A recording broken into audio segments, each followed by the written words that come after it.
In the hyper-competitive tech landscape of Cyber Hub, Gurugram, survival often depends on staying ahead of the whisper networks, and the loudest, most persistent whisper is the omnipresent dread of company layoffs. Sitting comfortably above that panic is Vice President Kapoor. He is a senior leader entrenched in the firm's upper management, holding massive institutional authority over dozens of localized teams. While his title suggests expertise, Kapoor hasn't touched a codebase in a decade. He can no longer navigate the firm's modern internal tools or interpret the high-level analytical models his department is required to produce. In a ruthless corporate ecosystem, a leader without utility must find another way to remain indispensable.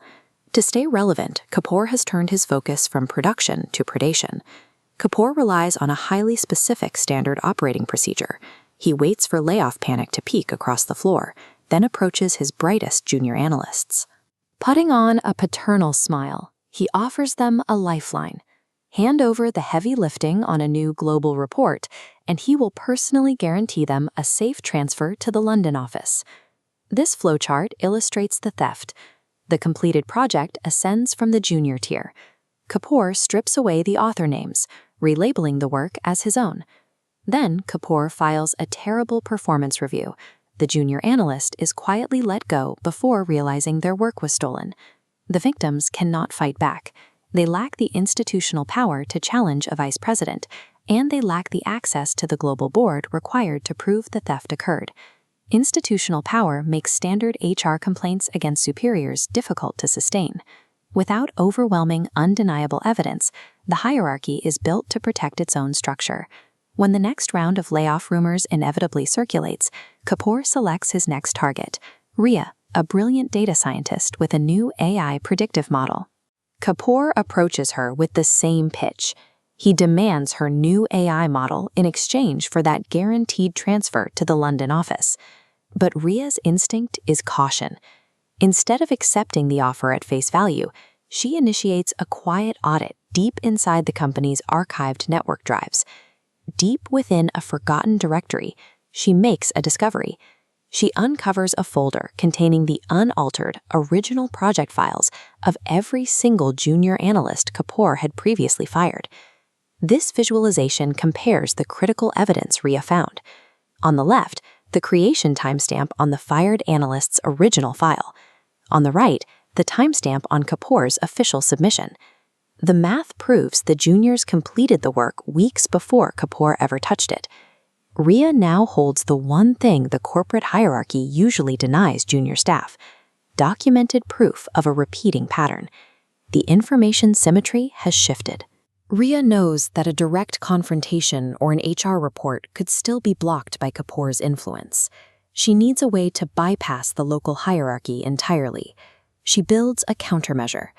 Ria agrees to hand over her AI model, but secretly embeds a poison pill script deep within the code's architecture. This schematic shows how a poison pill script operates. It lies dormant, doing nothing until triggered by a specific event. Ria programs strict trigger conditions. The script will only activate when the software is launched in a live presentation mode environment. While Ria quietly finishes her coding, Kapoor prepares for his global meeting, confident that he is about to secure his position for another year. Ria's code functions as a failsafe that doesn't require her to be in the room or win an argument. The script is programmed to speak when she cannot. The climax arrives during a global video conference.